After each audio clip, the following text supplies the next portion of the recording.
И стигаме до това какво всъщност знаем.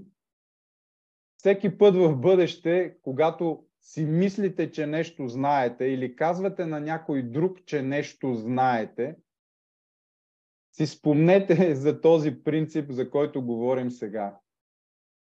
Ако това, което наричаме реалност, не е реалност, а само нашата представа за реалност, какво всъщност знаем?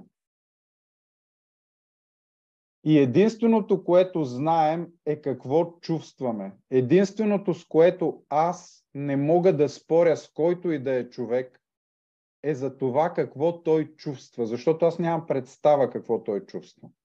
Не мога да кажа, че той чувства едно или друго, когато той ми казва, че чувства еди какво си. За всяко друго нещо, откъде идва, какво е, добро ли е, лошо ли е, правилно ли е, неправилно ли е, трябва ли, не трябва ли, какво означава и така нататък, какво го създава, мога да споря с всеки. Обаче за това какво чувства не мога. И когато, особено в междуличностните си отношения, в семейството с съпрузи, съпруги, деца, във връзките си, с приятелите си, с познати, с колеги, когато говорите и спорите за нещо, помнете, че единственият смислен спор е за това какво чувствате. То не е спор, а единственото, което трябва да изразите, е какво чувствате и какво искате. Защото с това не може да се спори. Тоест, вместо да казвате ти си виновен за еди какво си, или това означава еди какво си, или тук трябваше да направиш еди какво си, или това е добро, това е лошо, това е правилно, това е неправилно, за което може да се спори, защото другия човек 100 на 100 има друга гледна точка, за да прави това, което прави, по начина по който го прави. Едно от най-добрите неща, които може да направите, е да кажете как се чувствате. Тоест аз изпитвам в момента. Не ти ме караш, защото никой нищо не ви кара.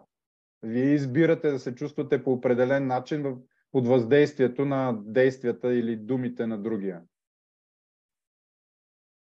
Аз в момента изпитвам еди какво си и бих желала или бих желал еди какво си. Толкова. По този начин разговорите ви, диалозите ви, комуникацията ви ще бъде в пъти по-ефективна и ще стигате много по-бързо до консенсуси и общи решения. Ще може да видите, да разберете другия по-добре, отколкото ако обвинявате или изказвате някакви убеждения или съждения. Единственото, което знаем със сигурност е какво чувстваме. Защо го чувстваме е въпрос на интерпретация. Тоест, отново, не се концентрираме върху това защо чувстваме еди какво си, а единствено върху какво чувствам. Защото единствено това знам, нищо друго не знам. Обаче ние в живота много често искаме да знаем. Даже постоянно искаме да знаем. Защо искаме да знаем? И защо казваме, че знаем? Много често сме прочели някъде нещо, което никога изобщо не сме проверили. Изобщо не знаем дали е така. Обаче ние казваме, че знаем. Ти знаеш ли еди какво си, аз знам еди какво си и така нататък. Защо ни е нужно това да знаем? Защото основната ни потребност след физиологичните ни потребности. Физиологичните потребности са въздух, храна, вода, секс, сън и хомеостаза.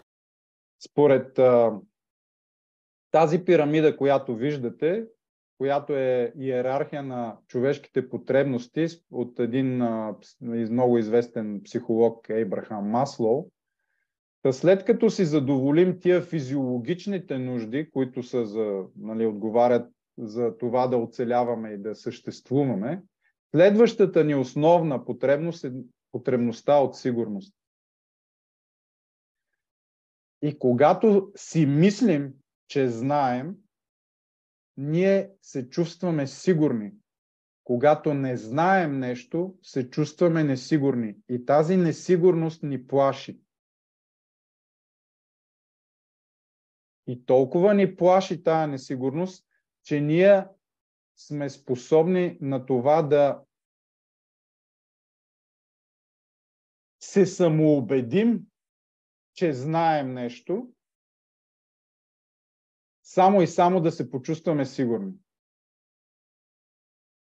И във връзка с тази нужда от сигурност, тази потребност от сигурност, много често в живота ние оставаме в отношения, които не са ни приятни, вършим неща, които не са ни приятни,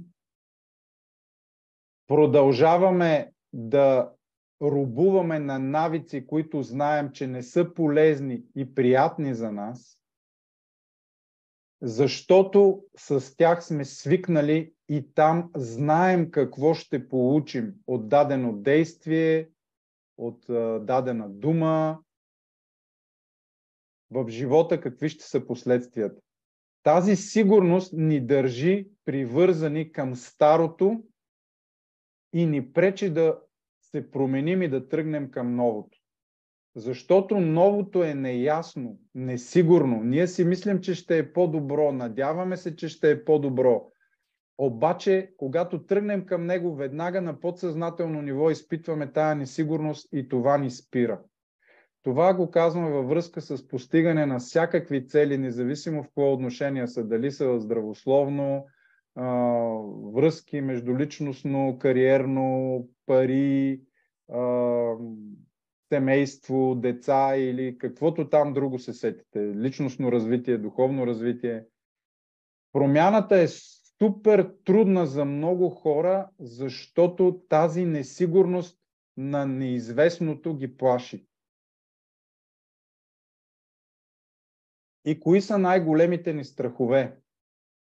Ние се раждаме с два вродени страха. Единият е от падане и другия е от тъмното. Всички ги имаме в момента на раждане.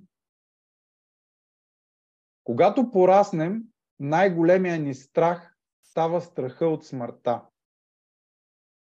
Но защо ни е толкова страх от тая смърт? Защото смъртта я асоциираме с две неща – болка и неизвестност. Ние обикновено смятаме, че да умреш е свързано с това да те боли много, по някакъв начин, някаква много силна болка се изпитва, когато умираш. Или отиваш някъде, където не знаеш какво става. Тоест не знаем какво става след смъртта. И тая неизвестност е равна на несигурност. И тази несигурност ни плаши. И всъщност за това най-много ни е страх от тая смърт. И нали, този израз да не се случи най-страшното, визира това да не се случи някой да умре. И то е свързан с това, че най-страшното или ще е силно болезнено, или не знаем какво става с този човек, тая личност, с самите нас, след като умрем. Та за това искаме да знаем и постоянно си казваме, че знаем, самоубеждаваме се, че знаем, даже казваме и на другите, че знаем. Пък всъщност нищо не знаем, освен това как се чувстваме в момента.